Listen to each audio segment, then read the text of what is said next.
Today I'll share methods to transform your stubborn personality into adaptive strength. Are you struggling with things like this? Maybe you find yourself unable to back down during disagreements, even when you know you might be wrong. Perhaps you've damaged relationships because you couldn't admit mistakes or consider other perspectives. Maybe your family or colleagues have told you that you're too rigid or difficult to work with.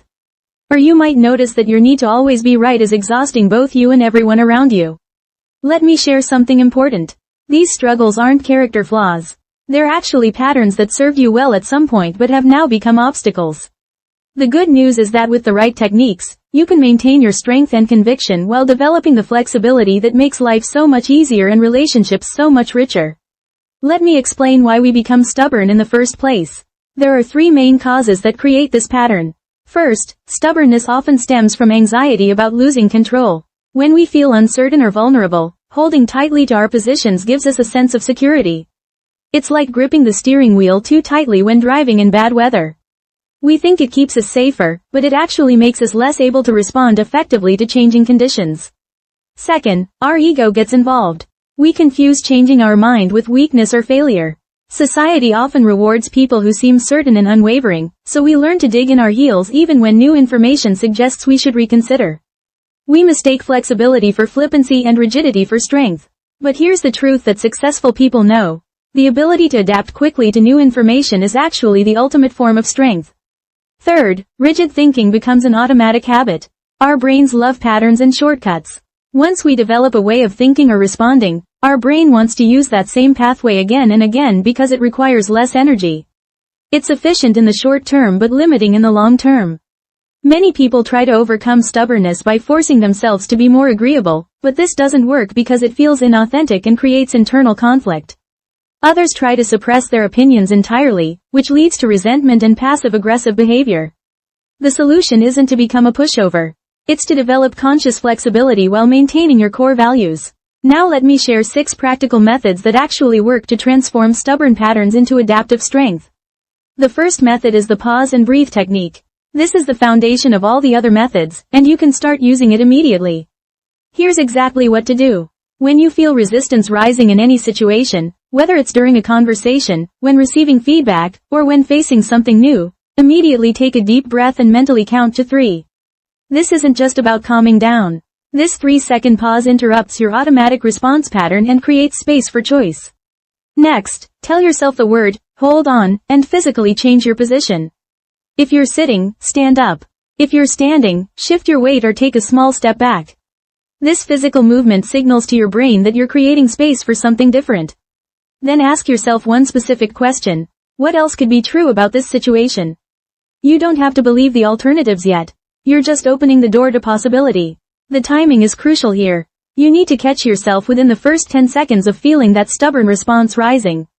After that, your emotional momentum makes it much harder to shift. Practice this technique at least 3 times every day, even in low-stakes situations. For example, when someone suggests a restaurant you don't typically like, use the pause technique before responding. When you read something online that you disagree with, pause before forming your counter-argument. Within 1 week of consistent practice, you'll notice something remarkable. You'll start catching yourself before the automatic defensive response takes over. After 1 month, this pause becomes your new default response. People will start commenting that you seem more thoughtful and considerate. The beauty of this technique is that it doesn't require you to change your mind. It just creates space for the possibility of seeing things differently. The second method is the reverse brainstorming method, which helps you identify and break your specific stubborn patterns. Every evening, take exactly 5 minutes to do this exercise. First, write down one moment from your day when you felt stubborn or rigid. Be specific. Don't write, I was stubborn at work. Write, when Mark suggested changing the meeting time, I immediately said no without considering it. Next, list exactly what made you dig in your heels. Was it the way the suggestion was presented? Did you feel criticized? Were you tired and overwhelmed? Understanding your triggers is essential for change. Then comes the powerful part. Write the exact opposite approach you could have taken. If you said no immediately, write what saying, let me think about that, would have looked like. If you defended your position aggressively, write how you could have asked questions instead. Start with small, low-stakes situations. Don't begin with major conflicts or deeply held beliefs. Focus on everyday moments like choosing what to eat for lunch or which route to take home. The key to success with this method is consistency, not perfection. Even if you only identify one stubborn moment every other day, you're building awareness. After 1 week, you'll start recognizing your patterns in real time, not just in reflection. You'll notice that certain times of day, certain people, or certain topics trigger your stubborn responses. After 1 month, you'll find yourself naturally pausing to consider alternatives before responding. This method works because it uses your analytical strength to understand and redirect your stubborn energy. The third method is the growth mindset reframe, which transforms how you perceive challenges and feedback. This isn't about positive thinking or affirmations. It's about consciously choosing interpretations that serve your growth. Here's the specific process. Whenever you catch yourself thinking, I can't do this, or I'm not good at this, immediately add the word, yet, to the end of the sentence. I can't do this yet. This simple addition shifts your brain from a fixed state to a growth state. When someone offers criticism or a different perspective, before defending yourself, ask, what can I learn from this? You don't have to agree with the feedback, but approaching it as potential data rather than an attack changes everything. Write this question on sticky notes and place them where you'll see them throughout the day. On your bathroom mirror, computer monitor, car dashboard, refrigerator door. When you make a mistake, instead of justifying it or beating yourself up, say, that's interesting data. What does this teach me? This reframe transforms mistakes from threats to your ego into valuable information for improvement. Practice this with small daily challenges first. If you burn your toast, instead of getting frustrated, think, interesting. The toaster setting needs adjusting. If you're late to a meeting, instead of making excuses, think, this shows me I need to build in more buffer time. The power of this method is that it redirects your mental energy from defense to growth. Within 1 week, you'll notice your internal dialogue becoming less harsh and more curious. After 1 month, people will comment that you seem more open and easier to work with. You're not becoming weak or indecisive. You're becoming strategically flexible. The fourth method is the small change challenge, which builds your change muscle gradually and safely. Every single morning, before you do anything else, choose one tiny thing to do differently that day. This could be taking a different route to work, trying a new breakfast food, sitting in a different chair for your morning coffee, using your non-dominant hand to brush your teeth, or wearing a color you don't usually wear. The change should be so small that it feels almost silly. That's the point. You're training your brain that change is safe and even enjoyable. Notice how it feels to break your pattern. Don't judge the feeling, just notice it. Some days it might feel uncomfortable, other days refreshing, sometimes you might feel nothing at all. All responses are valid data. After 1 week of daily small changes, increase the size slightly. Instead of just taking a different route, stop at a different coffee shop. Instead of just trying a new breakfast food, try cooking it a completely different way. The key is to make changes that have no real consequences. You're not changing important things yet. You're just building your flexibility muscle in a safe environment. Track your small changes in a notebook or phone app. Write what you changed and how it felt. You'll start noticing patterns. Maybe changes in routine feel harder than changes in food choices. Maybe morning changes feel easier than evening ones. This self-knowledge is invaluable. After 1 month, you'll find yourself naturally considering alternatives in bigger situations. Your brain will have learned that change doesn't equal danger. The fifth method is the active listening reset, which transforms how you engage in conversations and conflicts. This method has 3 specific steps you must follow in order. First, before responding to anyone's statement, especially if you disagree, summarize what they said in your own words. Not what you think they meant, not what you're assuming they're implying, but exactly what they actually said. Second, ask, did I understand correctly? And wait for their response. This is crucial. Actually wait. Don't rush past this step. Give them time to correct any misunderstandings. Often, you'll discover you heard something different from what they intended. Third, only after they confirm you understood correctly, share your perspective. Start with, I see it differently because. This phrase acknowledges both perspectives can coexist without one being wrong.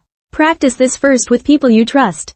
Tell them you're working on your listening skills and ask for their patience. Start with low-emotion topics. When your partner mentions something about their day, practice the full active listening sequence. When a friend shares an opinion about a movie or restaurant, use all 3 steps before sharing your view. The magic happens in the space between hearing and responding.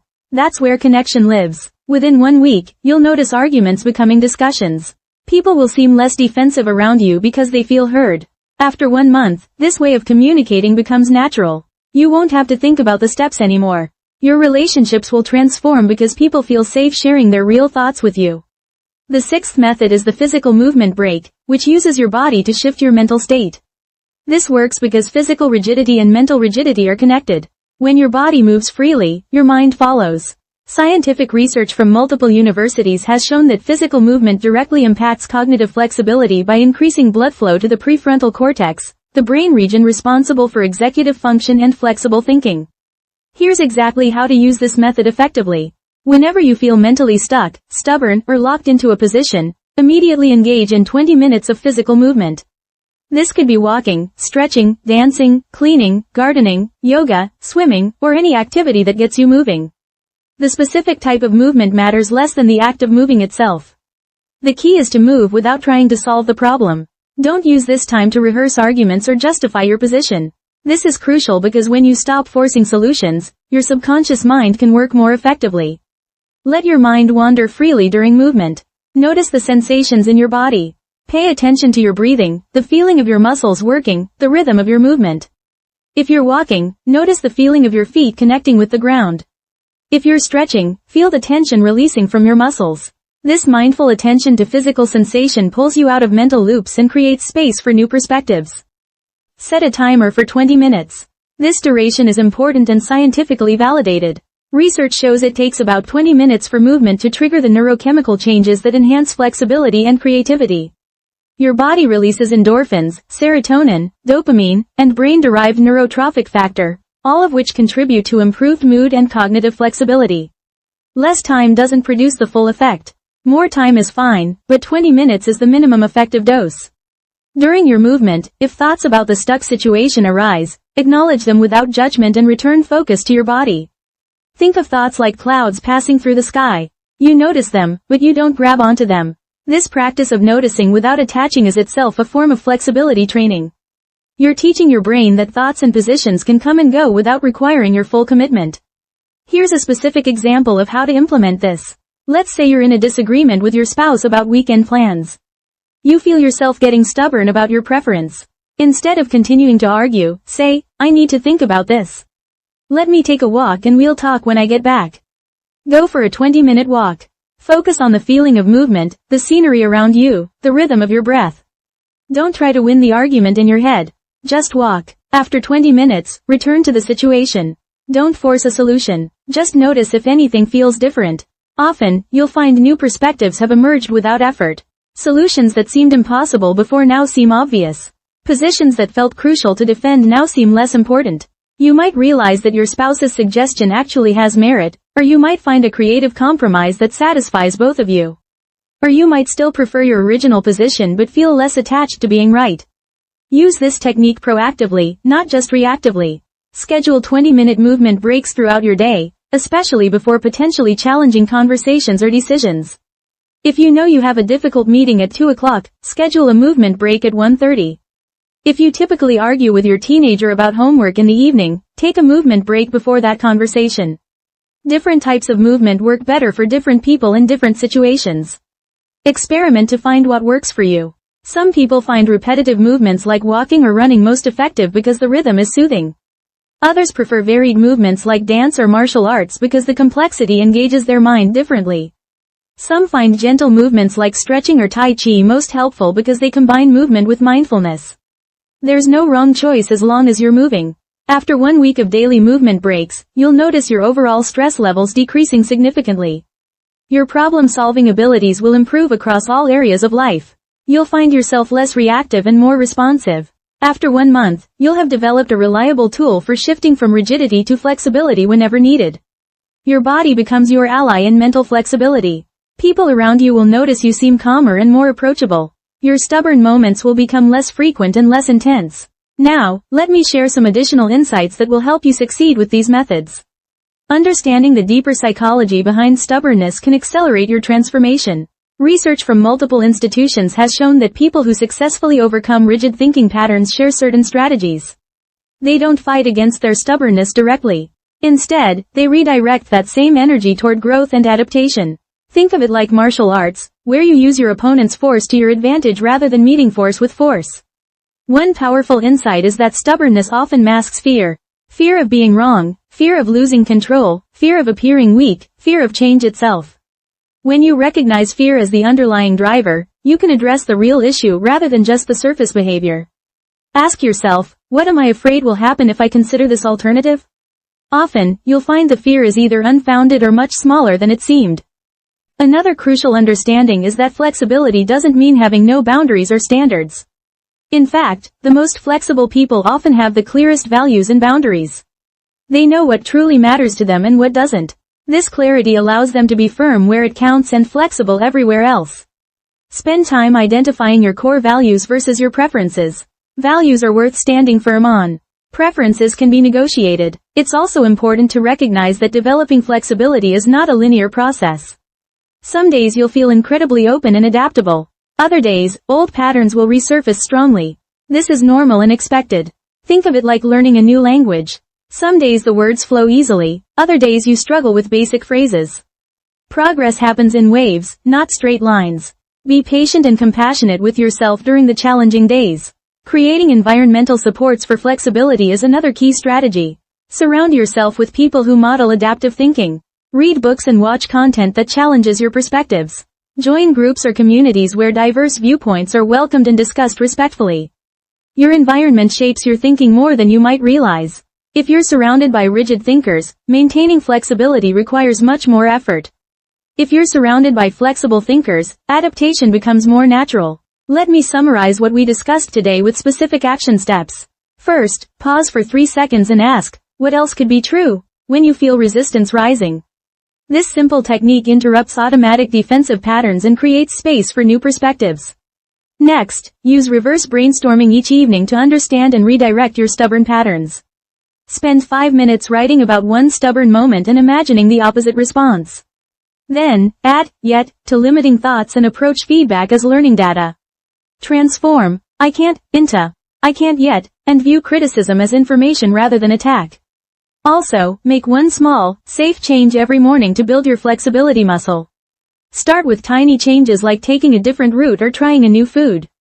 These small experiments teach your brain that change is safe.